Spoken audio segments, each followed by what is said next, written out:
January 11th, 2013, Brooklyn, New York, a quiet apartment in an ordinary building. Aaron Swartz, 26, is found dead, hanged. The co-creator of Reddit, the genius who helped build the modern internet, chose to end his own life. The reason wasn't money, it wasn't illness, it was the United States government. Aaron had downloaded millions of academic articles from a database called JSTOR, scientific articles that cost a fortune to access. His plan was simple: to make knowledge freely available to anyone on the planet. For the U.S. Department of Justice, this was a federal crime. Aaron faced 50 years in prison and $4 million in fines. He couldn't handle the pressure. 2 weeks later, on January 25th, something strange happened. The website of the United States Sentencing Commission, the body that determines American federal sentences, was replaced with a video. A distorted voice spoke about injustice, about persecution, about a system that destroyed lives. The video ended with a threat. The anonymous group had stolen secrets from the American Army, NASA, and the Missile Defense Agency, and they were going to release them. The operation had a name: Operation Last Resort. In the following months, a wave of attacks struck the heart of the American government. The FBI, the Federal Reserve, NASA, the Department of Energy, thousands of systems compromised, data from over 100,000 federal employees exposed, information from 5,000 military personnel stolen. The most powerful government on the planet was being humiliated by a group of anonymous hackers. And at the center of it all, according to the FBI, was a 28-year-old British man who lived with his parents in a rural village in England. A young man with Asperger's syndrome who had dropped out of 2 universities. A young man who, years before, had worked in a turkey factory. Her name was Lauri Love. The United States wanted to extradite him. They wanted to try him in 3 different states. They wanted to sentence him to 99 years in prison. They wanted to make an example of him, just as they did with Aaron Swartz. But Lauri Love was not Aaron Swartz. Lauri Love decided to fight. This is the story of how an autistic hacker declared war on the world's greatest military power, and won. How did an isolated boy in an English village become the FBI's nightmare? What drove him to attack the most protected systems on the planet? And how did he achieve what seemed impossible, escaping American justice? December 14th, 1984. Lauri Love is born in the United Kingdom. Her father, Alexander, is a Baptist chaplain in a maximum security prison. Her mother, Circa Lisa, is Finnish. The family lives in Stratashall, a village so small that most Britons have never heard of it. Lauri has been different since he was young. He doesn't fit in. He doesn't understand the social rules that seem obvious to other children. He prefers to be alone, absorbed in his own thoughts. No one knows yet, but he is on the autism spectrum. The diagnosis would only come decades later. What saves Lauri from total isolation is a beige box with a green screen that appears in his house in the late 90s, a computer, and with it, a modem that connects to something called the internet. For a teenager who couldn't connect with people, the internet was a parallel universe where none of that mattered. He describes those years with an almost religious nostalgia. The internet of the 90s was a lawless territory, without corporations, without governments. A place where you could find everything from cheat codes for video games to the anarchist cookbook, the infamous manual that taught how to make explosives. It was, in his words, a bottomless well of all the knowledge he desired. At 15, Lauri was already part of a hacker collective called Cyber Army. It was a structured organization with a military hierarchy that launched attacks against targets it considered unjust. The Church of Scientology, government surveillance operations, anything that represented an abuse of power. And Lauri was good. So good that, at 15, he had risen through the ranks to the position of general, commanding his own brigade of hackers. For him, that wasn't a crime. It was activism. It was the idea that, yes, powerful people do oppressive things, but you can organize and act against them. This conviction would shape his entire life. After high school, Lauri tried to follow a normal path. He tried university. It didn't work out. He enrolled in Nottingham and dropped out in the 2nd semester after what he describes as a physical and mental breakdown. He tried Glasgow. He dropped out in his 2nd year for the same reason. Between attempts, he worked in a turkey factory. He served 6 months in the Finnish army thanks to his mother's citizenship, then declared himself a conscientious objector and completed his service in civilian work. It was during his military service in Finland that doctors finally identified what was different about him: Asperger's syndrome, a form of autism that affects social interaction, but is often accompanied by above-average intelligence and an extraordinary ability to focus. Lauri was 27 years old when he received the diagnosis. A lifetime of not understanding why he was different finally explained. But if the Finnish army gave a name to its condition, it was the University of Glasgow that gave a purpose to its anger. What happens when a hacker with decades of experience encounters a protest movement that needs their skills? And what happens when that movement begins to crumble? Enjoying the video? Consider subscribing to follow more stories about hackers and other interesting topics. Now, let's get back to the video. February 2011. A wave of protests sweeps across the United Kingdom. Students are furious about government cuts to universities. Courses are being closed, professors are being fired, tuition fees are tripling. At the University of Glasgow, a group of students decides to do something drastic. They occupy a building called Hetherington House. The idea is simple: not to leave until the university meets their demands. Lauri Love, then 26 years old, is not exactly a typical student. He is older than most, more experienced in protests, and much more radical. He quickly becomes a central figure in the occupation. People who were there describe him in contradictory ways: ideological, but also narcissistic, messianic, always wanting to be the guy with the megaphone. Someone with a poor capacity for assessing risks, never stopping to consider whether what he was doing might be illegal. The occupation has lasted 7 months. It's one of the longest in the country. The police tried to evict the students in March using force. There are concussions, a dislocated arm. Lauri is on the front line, but the occupation simply moves to another part of the university. The administration is forced to negotiate. In the end, the students get what they wanted: an end to course closures, an end to forced layoffs. For Lauri, it's proof that resistance works. Months later, the Occupy movement arrives in Glasgow. Inspired by Occupy Wall Street, activists set up camp in George Square, in the heart of the city. Lauri is there, helping to organize. But something goes wrong. The apartment where Lauri lives is raided by the police. Officially, it's a drug investigation, but Lauri and his roommates believe they were framed by undercover police officers.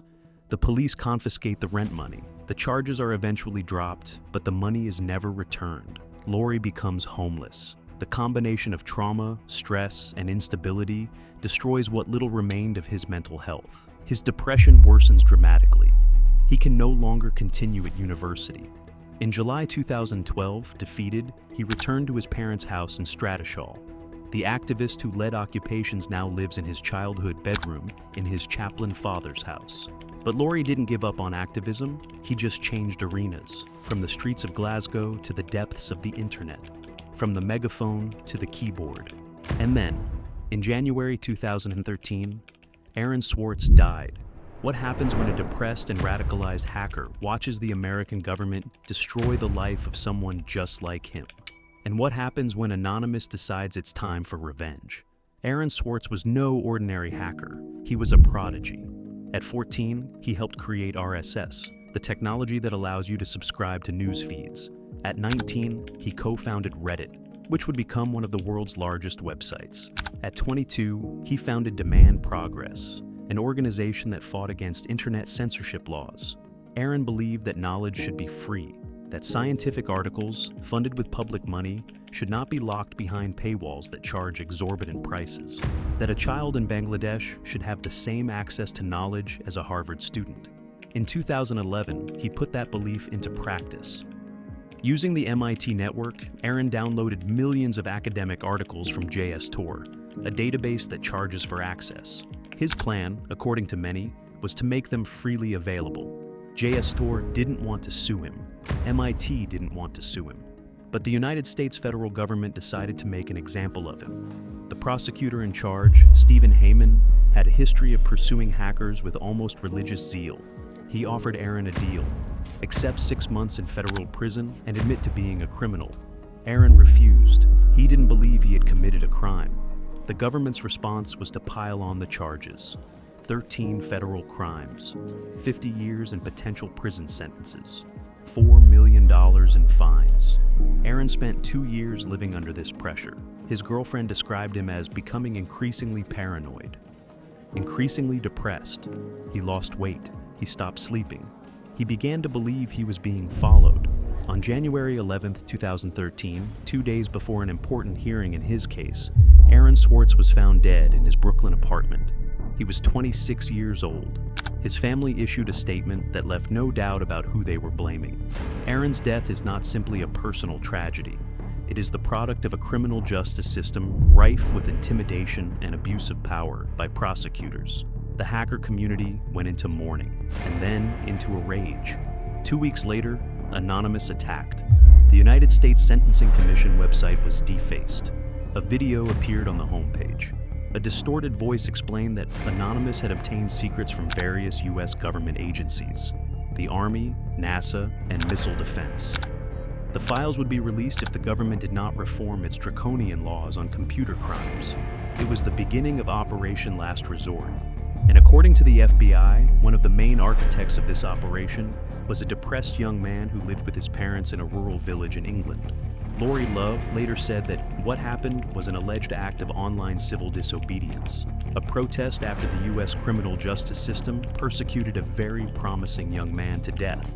But for the American government, it was cyber terrorism. How many systems did Anonymous actually compromise? What exactly did they steal? And how did the FBI manage to trace the attacks back to a room in Stratashall? Between October 2012 and October 2013, something unprecedented happened in the computer systems of the American government. Hackers exploited a vulnerability in software called Adobe Cold Fusion, a platform used to manage websites and databases. Many federal agencies were using outdated, unpatched versions riddled with security flaws. The attackers also used a classic technique called SQL injection. It's surprisingly simple.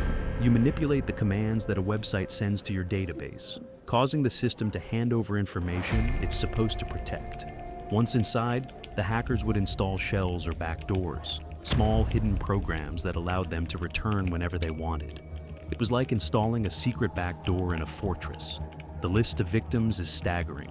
The FBI Regional Computer Forensics Laboratory, the place where the FBI stores digital evidence from criminal investigations, one of the most sensitive targets possible.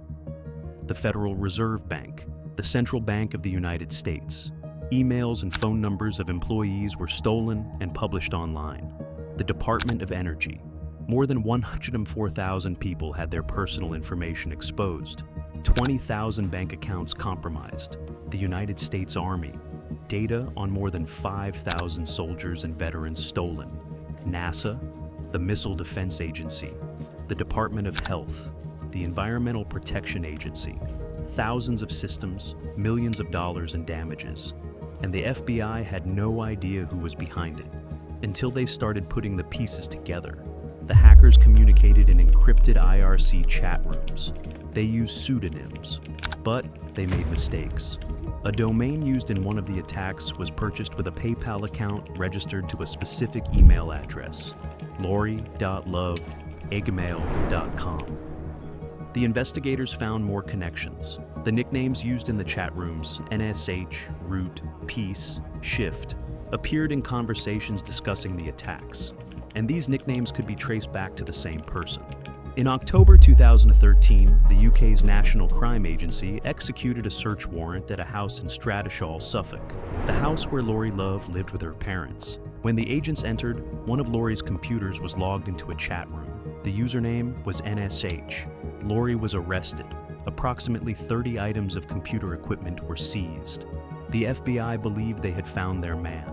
According to the charges, Lauri Love was a sophisticated and prolific hacker who specialized in gaining access to the networks of large organizations, including government agencies, collecting confidential data, and exfiltrating that data from the compromised networks. But Lauri was not alone.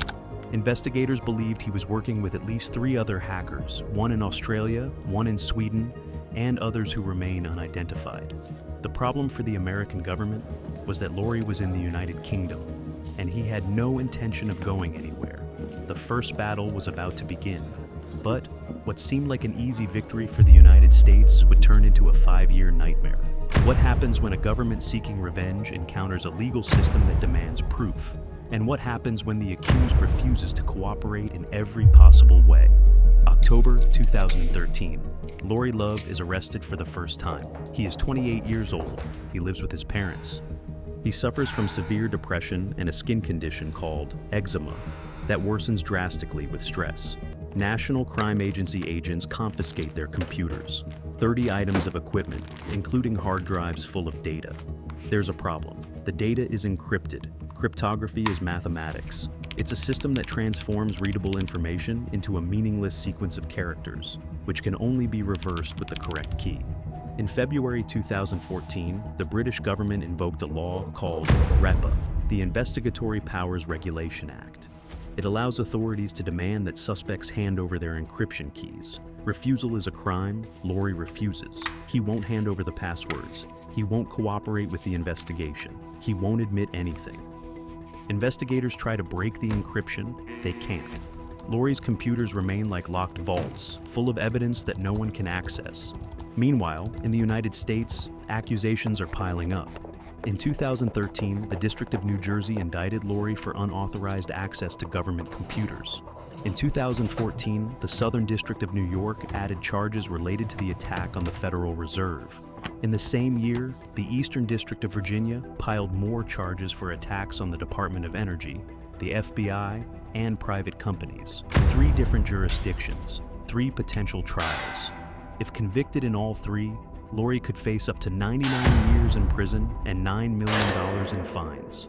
For a 30-year-old man with Asperger's and depression, it was effectively a death sentence. In September 2014, something strange happened. Lauri's bail in the UK was cancelled. He was simply released. The British investigation seemed to have been abandoned, but the Americans did not give up. In July 2015, almost 2 years after his first arrest, Lauri was arrested again, this time by the extradition unit of the London Metropolitan Police. The United States government wanted him to be sent for trial on American soil. His lawyer, Karen Todner, tells the press that the arrest came out of nowhere. She promises that Lauri will fight the extradition, and Lauri makes an even more dramatic promise. In statements that would reach the courts, he says he will kill himself before being extradited to the United States. It wasn't an empty threat. The psychiatrist who examined him agreed. Lauri Love had a real and significant risk of suicide. And that risk would increase exponentially if he were sent to the American prison system.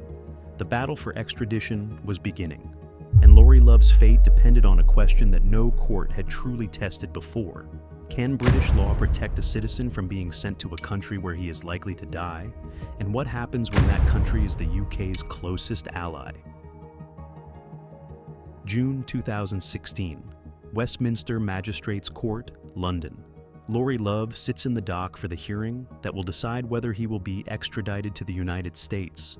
Beside him are his parents, Alexander, the prison chaplain, Sirka Liisa, his Finnish mother. They have been by his side every step of the way on this journey. Lauri's defense is based on 2 main arguments. The first is called a forum bar. It's a relatively new law, introduced in 2013 after another famous hacker case, Gary McKinnon. McKinnon was a Briton accused of committing the biggest military hack of all time. He broke into Pentagon and NASA systems looking for evidence of UFOs. The Americans wanted to extradite him, but McKinnon also had Asperger's, and his legal battle lasted 10 years. In 2012, then Home Secretary Theresa May blocked McKinnon's extradition. She said that sending him to the United States would create such a high risk of suicide that it would be incompatible with his human rights. After that, Parliament created the forum bar. The idea was simple. If a crime was committed substantially in the United Kingdom, and if the interests of justice so require, the person should be tried at home, not sent to another country. The second argument is even more direct. Sending Lauri to the United States would be oppressive.